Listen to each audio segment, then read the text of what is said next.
ছাত্ৰ-ছাত্ৰীসকল আজি ক্লাছ 10ৰ সমীক্ষা পৰীক্ষাৰ বাবে কিছুমান গণিতৰ সম্ভাৱ্য ছুটি প্ৰশ্ন লৈ আহিছোঁ। এই প্ৰশ্নখিনি আমি অলপ আলোচনা কৰোঁচোন। প্ৰথম প্ৰশ্নটো সুধিছে a1x + b2y + c1 = 0 আৰু a2x + b2y + c2 = 0 ৰৈখিক সমীকৰণৰ জোৰটো সংগত হ'ব যদিহে অপশ্যন দিয়া আছে a1 = 0, b1 = 0, a1/a2 = b1/b2, b1/b2 = 0, a1/a2 not equal to b1/b2 জোৰটো সংগত হ'ব যদিহে a1/a2 not equal to b1/b2 d2 ইয়াৰ শুদ্ধ উত্তৰ। Question B, Question 2 x² + bx + c = 0 দ্বিঘাত সমীকৰণৰ ভেদ নিৰূপক হ'ব। দ্বিঘাত সমীকৰণৰ ভেদ নিৰূপকটো হ'ব অপশ্যন দিয়া আছে b² + 4ac, b² - 4ac, a² 4ac দিয়া আছে। দ্বিঘাত সমীকৰণৰ ভেদ নিৰূপক বা বিবেচিকাটো হ'ব b² - 4ac, b2 ইয়াৰ শুদ্ধ উত্তৰ। 3 নম্বৰ প্ৰশ্নটো 3x² - 5x + 12 = 0 সমীকৰণটোৰ দুটা সমান মূল আছে, দুটা স্পষ্ট বাস্তৱ মূল আছে, কোনো বাস্তৱ মূল নাথাকে, ওপৰৰ এটাও নহয়। এই যদি আমি ax² + bx + c = 0 লগত তুলনা কৰোঁ তেন্তে a মানটো হ'ব 3, a মানটো 3 হ'ব আৰু b মানটো -5 হ'ব আৰু c = 12 হ'ব। আমি যদি b² - 4ac তুলনা কৰোঁ b² - 5 whole square - 4 into a into c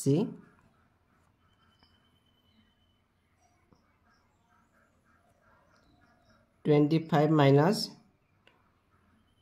144 হ'ব।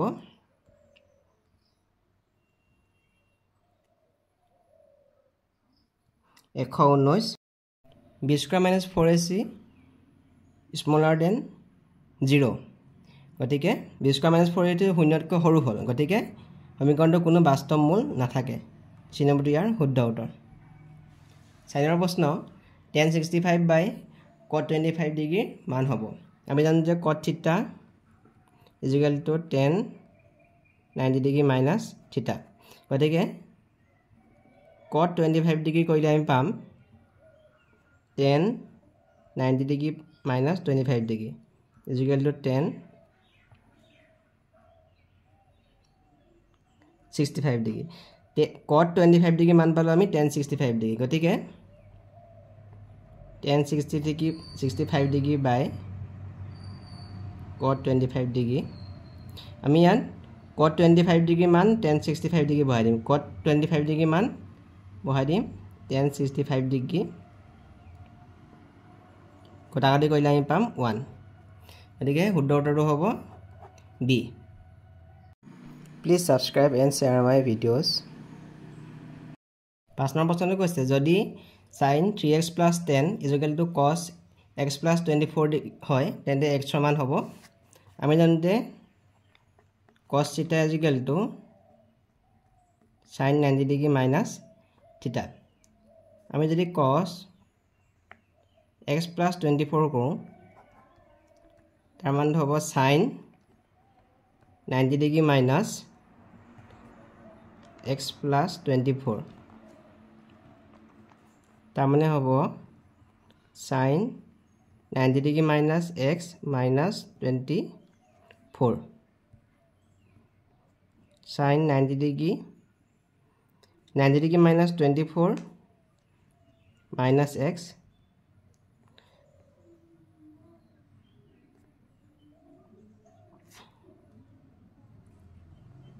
sin 66 ডিগ্ৰী -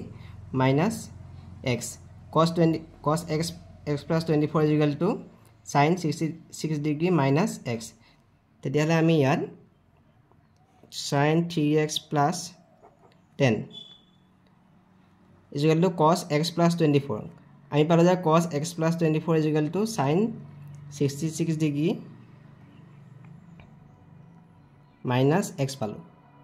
এতিয়া আমি দুইটা sin কটাকটি গুচি যাব, থাকিব 3x + 10 = 66 - x। xটো আমি পক্ষান্তৰ কৰি যদি লৈ আহোঁ 3x + x = 10টো আমি পক্ষান্তৰ কৰিলে -10 হৈ যাব। 4x is equal to 56 হ'ব ঠিক আছে 56 যদি 4 হৰণ কৰা আমি 14 পাম x ৰ মানটো হ'ব 14 ডিগ্ৰী b টো ইয়াৰ শুদ্ধ উত্তৰ 2 3 আৰু 4 1 বিন্দু দুটাৰ মাজৰ দূৰত্ব হ'ব যদি a x1 y1 আৰু আউটা বিন্দু যদি b x2 y2 হয় তেতিয়ালে হিহঁতৰ মাজৰ দূৰত্ব হ'ব root over x2 minus x1 whole square plus y2 minus y1 whole square এটা মাজৰ দূৰত্ব হয় আমাৰ বিন্দুটো দিয়া আছে 2 3 আৰু 4 1 গতিকে এৰৰ মাজৰ দূৰত্ব হ'ব root over x2 minus x1 তাৰ মানে 4 minus 2 whole square plus y2 minus y1 মানে হ'ব 1 minus 3 whole square আৰু ইয়াৰ মানটো হ'ব 4 গল থাকিল 2 আৰু 1 নে গল থাকিল বিয়োগ 2 2 whole square কৰিলে আমি 4 পাম বিয়োগ 2 whole square কৰিলে আমি 4 পাম তাৰ মানে root over 8 মানে হ'ব 2 2 গুণ 4 4 2 গুণ 8 গতিকে 2 root 2 C2 ইয়াৰ শুদ্ধ উত্তৰ হ'ব মূল বিন্দুৰ পৰা 4 3 বিন্দুৰ দূৰত্ব হ'ব যদি যিকোনো এটা বিন্দু x y দিয়া থাকে মূল বিন্দুৰ পৰা ইয়াৰ দূৰত্বটো হ'ব x square plus y square তেনেহলে 4 3 বিন্দুৰ পৰা মূল বিন্দুৰ দূৰত্ব হ'ব 4 square plus 3 square is equal to 16 plus 9 root over 25 মানে হ'ব 5 ৰ বৰ্গ গতিকে 5 হ'ব C2 ইয়াৰ শুদ্ধ উত্তৰ 8 নম্বৰ প্ৰশ্নটো কৈছে এটা লুডুগুটি এবাৰ মাৰিলে 9 পোৱাৰ সম্ভাৱিতা কিমান হ'ব লুডুগুটিত 9 সংখ্যাটো নাই গতিকে ইয়াৰ সম্ভাৱিতা হ'ব 0 9 নম্বৰ প্ৰশ্নটো এই প্ৰশ্নটো 2022 চনৰ মেট্ৰিক পৰীক্ষাত আহিছিলে AB আৰু -A -B বিন্দু দুটাৰ মাজৰ দূৰত্ব হ'ব বিন্দু দুটাৰ মাজৰ দূৰত্ব হ'ব root over x2 minus x1 whole square ইয়াত x2 মানে -a হ'ব আৰু x1 মানে plus a plus y2 minus y1 whole square minus a minus a plus minus 2a whole square minus 2b whole square minus 2 whole square কৰিলে 4a whole square plus 4b whole square যদি আমি 4 টো common লওঁ a square plus b square 4 মানে হৈছে 2 বৰ্গ গতিকে a square plus b square 2 টো যে বৰ্গমূল হলে 4 বৰ্গমূল 2 হৈ যাব গতিকে 2 টো আগলৈ আহিব a square plus 2b square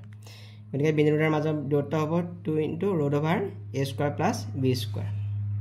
এই নম্বৰটো ইয়াৰ শুদ্ধ উত্তৰ 10 নম্বৰ প্ৰশ্ন x + 2 whole cube is equal to x cube minus 4 সমীকৰণৰ মূলৰ সংখ্যা হ'ব এই পৰীক্ষাৰ 2000 এই প্ৰশ্নটো 2024 চনৰ মেট্ৰিক পৰীক্ষাত আহিছিলে আমি x + 2 whole cube টো আমি x + y whole cube টো যদি ভাঙো x cube plus thrice x square y plus thrice x y whole square plus y cube is equal to x cube minus 4 x cube plus 6x square plus 2 to the 4 12x plus 8 is equal to x cube minus 4 x cube আমি কাটাকাটি কৰি দিব পাৰিম ইয়াত থাকিলে 6x square plus 12x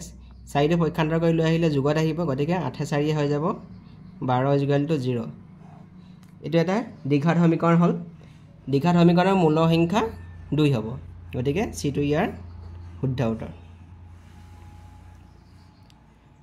11 প্ৰশ্নটো চাওঁ যদি sin a = cos 30 degree a কোণটো 90 ডিগ্ৰীতকৈ সৰু তেন্তে a মান হ'ব এই পৰীক্ষাটো 2024 চনৰ এই প্ৰশ্নটো 24 চনৰ মেট্ৰিক পৰীক্ষাত আহিছিলে আমি জানো যে cos θ = sin 90 ডিগ্ৰী minus θ গতিকে আমি cos 33 ডিগ্ৰী মান হ'ব sin 90 ডিগ্ৰী minus 33 ডিগ্ৰী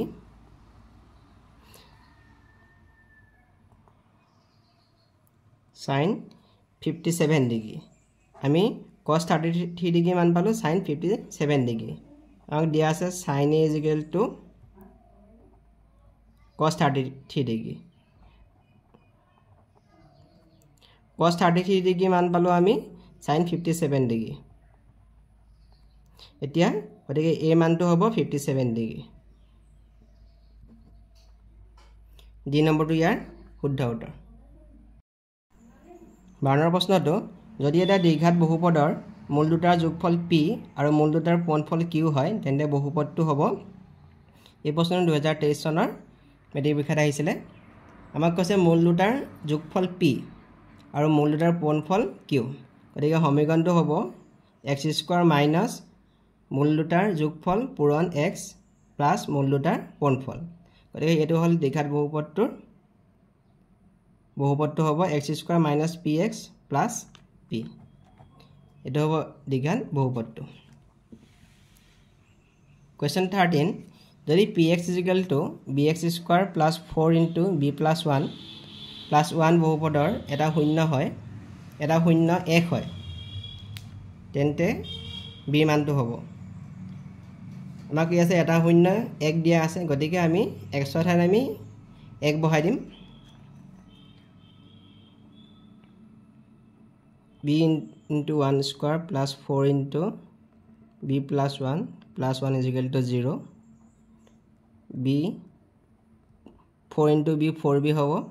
4 লগত 1 পূৰণ কৰিলে 4 হ'ব plus 1 = 0 b এ 4b যোগ কৰিলে হ'ব 5b plus 5 = 0 5টো পক্ষান্তৰ কৰিলে মাইনাছত যাব 5টো b লগত পূৰণ হৈ আছে আমি হৰণ কৰিলে হ'ব 5 -5 ক হৰণ কৰিলে হ'ব -1 b মানটো হ'ব -1 এইটো ইয়াৰ শুদ্ধ উত্তৰ তলৰ কোনটো এটা চলযুক্ত ৰৈখিক সমীকৰণ এই প্ৰশ্নটো 2024 চনৰ মেট্ৰিক পৰীক্ষাত আহিছিলে এ নম্বৰ অপচন দিছে 2x = 3y এইটো ইয়াত দুটা চলক আছে এইটো এটা চলযুক্ত ৰৈখিক সমীকৰণ নহয় বি নম্বৰ দিয়া আছে x² - 3x + 5 = 0 এইটো এটা দ্বিঘাত সমীকৰণ এটা চলযুক্ত দ্বিঘাত সমীকৰণ হ'ব এইটো সি নম্বৰটো চাওঁ 3x + y = 0 ইয়াতো দুটা চলক আছে x আৰু y আমি ডি নম্বৰটো চাওঁ 3t + 7 = 8t - 2 আমি যদি এইটো সমাধান কৰোঁ আমি 8t - 2টো এইফালে ৰাখি লৈছোঁ এইটো পক্ষত 3t + 7 এতিয়া 3tটো পক্ষান্তৰ কৰিলে -3t আহিব আৰু ইয়াত -2 7টো পক্ষান্তৰ কৰিলে -7 হ'ব = 0 ইয়াৰ পিছত যদি আমি কৰোঁ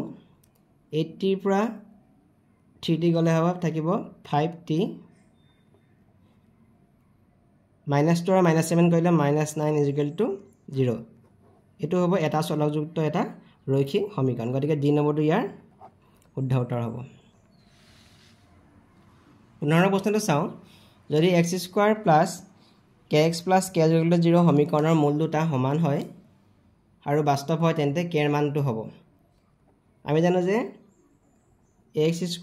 + bx + c = 0 সমীকৰণৰ মূল দুটা সমান মূলৰ বাস্তৱ আৰু সমান মূল থাকিব যদিহে b² - 4ac = 0 হয় এতিয়া এই সমীকৰণটোত আমি a মানটো পাম 1 b মানটো পাম k আৰু c মানটো পাম আমি k আমি যদি b² - মূল দুটা সমান বুলি কৈছে গতিকে b² - 4c = 0 হ'ব এতিয়া আমি চাওঁ ইয়াত b মানে হৈছে k k² - 4 a মানে হৈছে 1 আৰু c মানে হৈছে k = 0 তাৰ মানে k k square minus 4k is equal to 0 গতিকে k square is equal to 4k হ'ব গতিকে k এর মানটো হ'ব 4k divided by k k মানটো হ'ব 4 গতিকে শুদ্ধটো হ'ব b2